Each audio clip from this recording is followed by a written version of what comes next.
the Federal Reserve would issue back and control CBC, which is only one sort of digital currency that the government would fully support. This might be a different way to pay for things, and it could offer benefits including faster payment processing, making it easier to do business across borders, and helping more people have access to financial services. Over 130 countries have started to look into their own digital currencies supported by the government.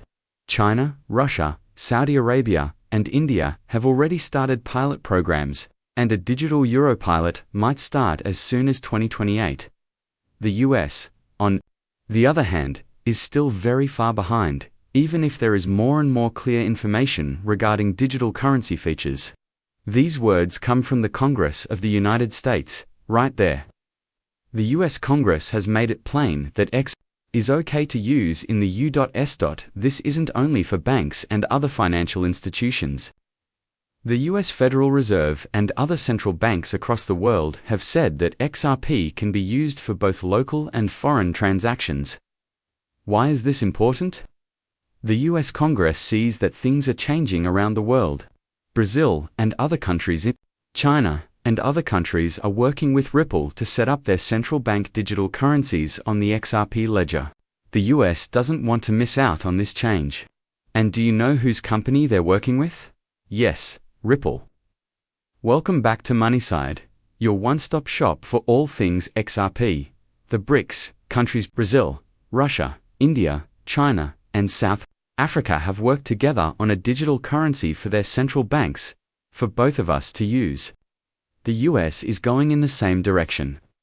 Let me show you a clip that goes into further detail about talks between Ripple and the US Federal Reserve about CBDCs as far back as 2015.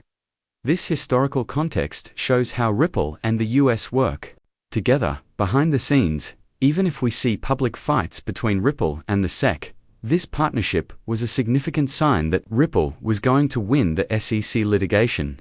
Do you remember when Ripple tried to sell the FedNAB payment system to the Federal Reserve in 2015? The Fed's official publication of the system didn't give Ripple credit, but a closer look shows signs. The Federal Reserve talked about working with a blockchain business that may help make payments faster, with transaction durations of only 3 to 5 seconds. Gary Gensler has always talked about how the US Federal Reserve may use Ripple. Before he even started his job, even though the SEC was suing Ripple, Gensler said he trusted the Federal Reserve to include XRP and Ripple to their payment system for both domestic and foreign transactions. Let's go on to what's happened recently. Riverbank, a well-known Ripple payment partner that uses the RippleNet system, is now officially a component of the FedNet payment system. Let's take this apart. Riverbank is more than just a bank. It helps people make payments using RippleNet's XCurrent and XRP ID protocols. Both of these sites use XRP and its ledger to get money when they need it.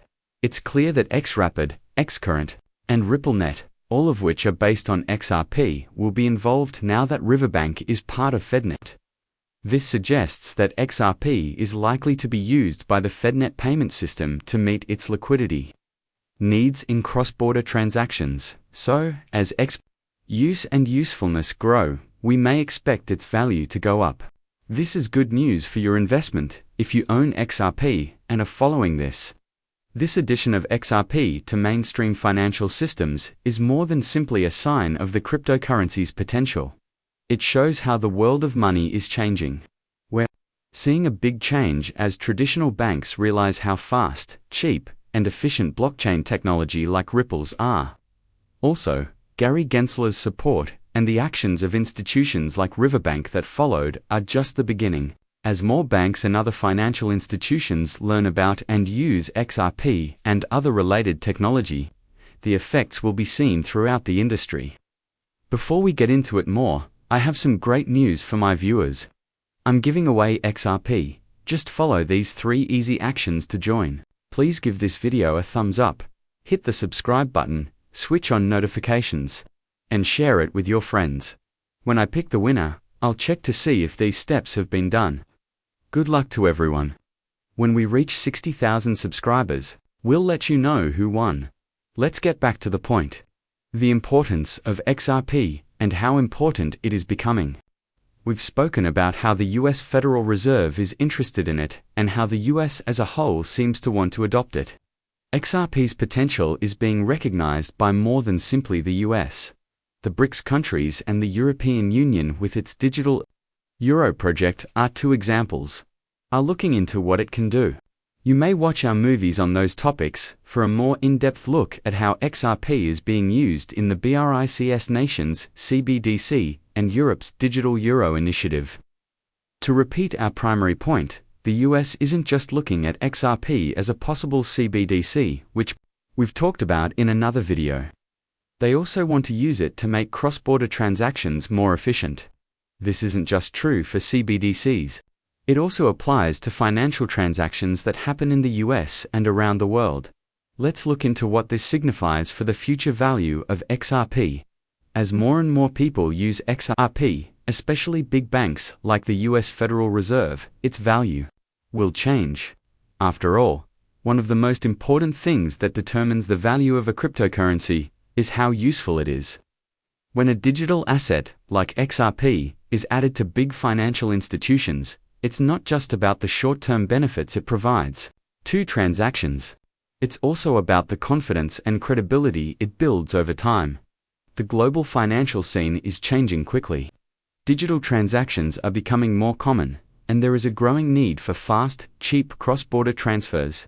Crypto, especially ones that have been shown to be useful, like XRP, play a very important function. The support of big economies and banks can help XRP reach a whole new level. This is a very important period for investors and fans. XRP's current endorsements and connections point to a bright future for the currency. But like with other investments, it's important to be educated, keep an eye on what's going on, and make judgments based on comprehensive research. Could XRP really go up to $10,000? A lot of people in the crypto community have been talking about this subject, and we'll get into it soon. It's important to emphasize its growing interest in the XRP ledger from multinational companies. Notably, those from North America. XRP is often mentioned as a frontrunner as the crypto world grows and digital currencies are now available in over 130 countries. So, how much may XRP be worth? People are guessing that it might be worth anywhere from $10,000 to an amazing $35,000, especially because it may be used in global CBDC, central bank digital currency operations. What does this mean? As more and more countries start using XRP for international payments, it might become a widely acknowledged currency. The managing director of Ville Hill Capital made this point clear. If XRP becomes the world's most popular currency, a lot of money would move via the XRP ledger. Even while there is a lot of XRP available, the high demand could cause its value to go higher, putting it in the $10,000 to $35,000 range. These are the numbers and predictions that analysts and fans are eagerly waiting for XRP to reach. Please keep in mind that I am not a licensed financial counselor. The videos are only meant to be fun to watch. I always tell them to do their own research and talk to professionals before making any financial decisions. Thanks a lot for watching. If you liked the video, give it a thumbs up and don't forget to subscribe. Also, turn on the notifications so you'll be the first to know when I post something new. I'm looking forward to seeing you again in the next video. Be careful.